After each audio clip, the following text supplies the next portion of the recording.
Hey, what's up, everyone? So this is going to be part two to the option strategy that I've been kind of going over. I'm going to kind of keep this short and to the point. Um, and if you guys want any more clarity on anything, then you can just hit me up, and I will try to do my best to respond. But one of the things that are really important that's pretty cool is premiums have ranges. And this is actually from I learned it from NASA, um, and it's been one of the most helpful things in my trading. So let's just go into the 3 minute and check this out. So if you notice right off the back, um, there's levels in premium. And when a level is created in the premium, it tends to go back and retest that area. Um, and when you are looking at a trade and you're trying to figure out, where your price target is, where you're going, these can be really beneficial. Um, so, I mean, you can clearly see, like, look at this 34 cent level right here.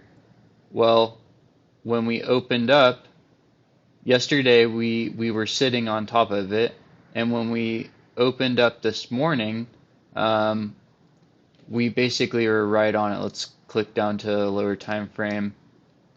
So here's market open. Market open. I actually almost bought these exact contracts. I just chickened out because I was kind of like worried that it was going to pull back. But this is beautiful. It literally tested this, and you could see that the range was about up here. Um, let's get a line on there. See, check this out. Like 122. And where those bad boys go? They went almost straight up to it. And what I'll do is I'll find levels that I'm anticipating it going to, and I'll either use it to get into positions, I'll use it to scale out of positions, I'll use it as a price target. Um, and also, it kind of gives me like, okay, if it gets past this level, most likely it's going to jump straight up to the next one. And more times than not, it literally will, as soon as it breaks a level, it'll rocket out of it. And when you see these consolidation areas, generally that's an area where the chart is flagging before it's getting ready for a move. Um, and whenever you see that, it's generally going to be a break of either way. So when you enter, say you're entering in this position and you got filled, let's just say you got filled at 40 cents. Well, my stop would be just under this at like 33, 32 cents. These contracts are pretty cheap, so you have to have some discretion on whatever it is. But if you had that, I generally keep a 20% stop, but I use the premium largely for that purpose. Um, let's look at another example. So here is a gap on the SPY chart with extended hours off. And generally, these tend to be areas of resistance. So I actually had this highlighted on the chart, on my main chart. It was a key level, and look at this, we rejected straight off of it. Well, let's look at the puts. And I actually traded the 405s, but honestly, it would have been smarter to trade the 406s. So here is another beautiful example of how you know kind of where you're going. So we opened up in the morning. This is where we opened, and let's go down to a smaller time frame on this. So this is our opening price. This is our opening price. Well, check this out.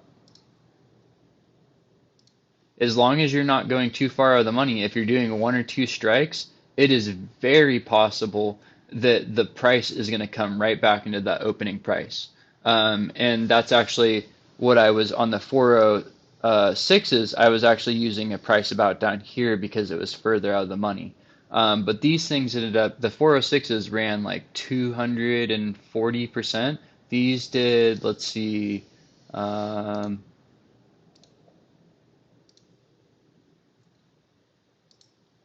yeah, well, assuming assuming you got the very bottom, but even if you waited for this, like a perfect entry for me on here would have been, let's see,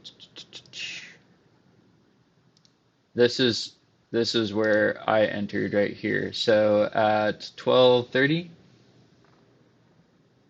which is this consolidation area, let's get a flag on here, or I'm sorry, a level. So you see, you pretty much could have got in right there, or you could have got in right there. So even if you're buying at 60 cents, you could set your stop at about 48 cents.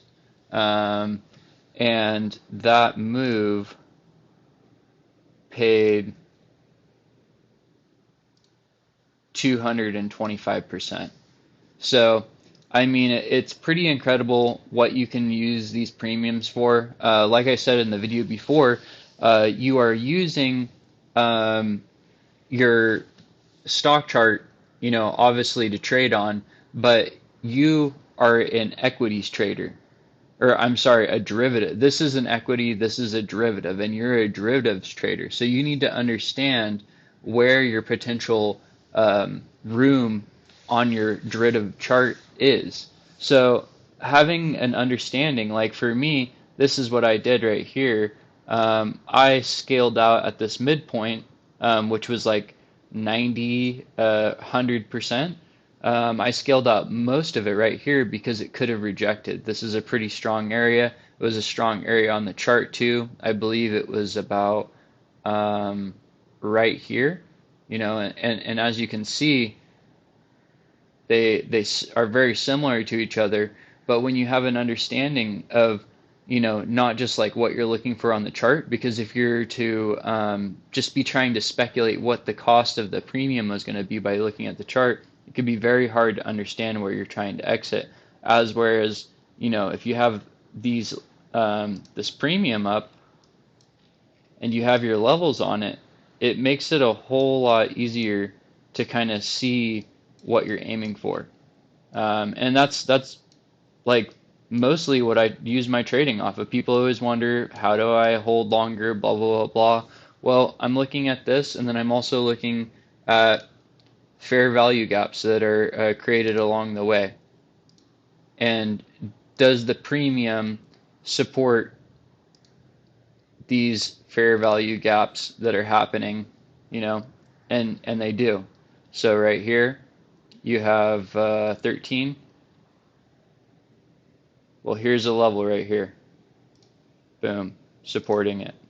13, supporting, comes down here. 14, 15, 14, 18. Let's find 14, 18. Boom, another level. Look at this. What a shocker. And so this is primarily how I'm able to hold my trades. Yes, I'm using the chart, but I'm also using the premium. It gives you a really good indication of how well it's holding up on both. And the other thing you can see is that you saw a lot of buying volume right here in the premium, but what you don't see any large spikes of selling volume. And that is really, really good to see. When you don't see any selling volume coming into your contracts, like, that's a good sign. I'm very happy. I'm not very inclined to sell my contract if I don't see red volume. Like look at this. This, something's going on. But where's the volume in the selling? People are just holding on to these. So that's a couple tips about the premium. I said it was going to be short, but it wasn't that short. So hope you guys enjoy. Take it easy. Later.